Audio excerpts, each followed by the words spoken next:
Hello বন্ধুরা, কেমন আছেন সবাই? আশা করি সবাই ভালো আছেন। আজকে আবারও চলে আসলাম আরেকটা নতুন রান্না নিয়ে। রেসিপিটা খুবই দারুণ।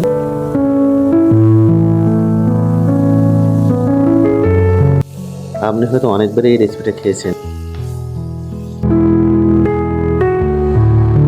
আপনি যদি এভাবে খেয়ে থাকেন অবশ্যই অসাধারণ লাগবে। আপনি অবশ্যই একবার ট্রাই করবেন। আসলে অনেক সুন্দর লেগেছিল, যা আপনাদের বলে বোঝাতে পারবো না। মাছ কচুরপুলি দিয়ে অনেক খেয়েছি, কিন্তু এমন স্বাদ কখনো পাইনি। আপনারা অবশ্যই বাসায় ট্রাই করবেন। আর রান্নাগুলো একেবারে সিম্পল ও মশলা এত সুস্বাদু খাবার আপনি কখনো কল্পনাও করতে পারবেন না। হয়তো অনেক অনেক মশলা দিয়ে খেয়ে থাকি এবং অনেক স্বাদ অনুভব করি, কিন্তু অল্প মশলা যে এত সুন্দর স্বাদ হয় আপনি কখনো কল্পনা করতে পারেন। আপনি অবশ্যই এভাবে খেয়ে দেখবেন।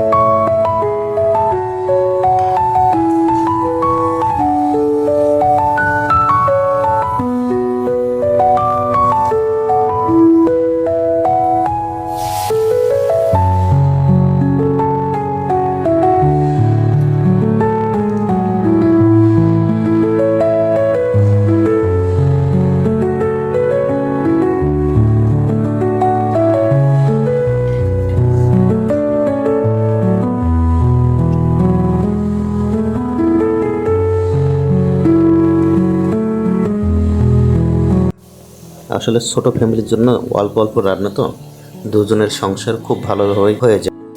এসবের মধ্য দিয়ে আপনাদেরও চাই একটু দেখাতে আমরা কিভাবে খেয়ে থাকি অল্প সংসারের জন্য। যারা ছোট ফ্যামিলি বসবাস করেন তারা অবশ্যই সিম্পল রান্না করে এভাবে খেয়ে থাকতে পারেন। সবারই চাই একটু অল্প মশলা খাবার, যারা বেশি মশলা দিয়ে খেতে পারেন না।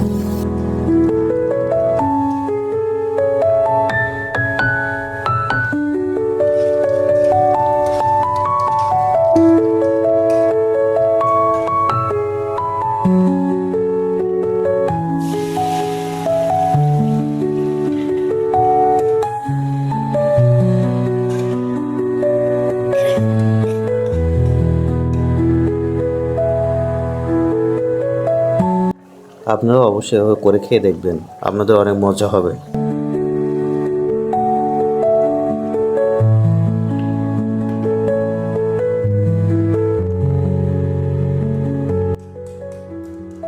তরকারিতে এত সুন্দর টেস্ট হয়েছে যে আপনাদের বলে বোঝাতে পারবো না।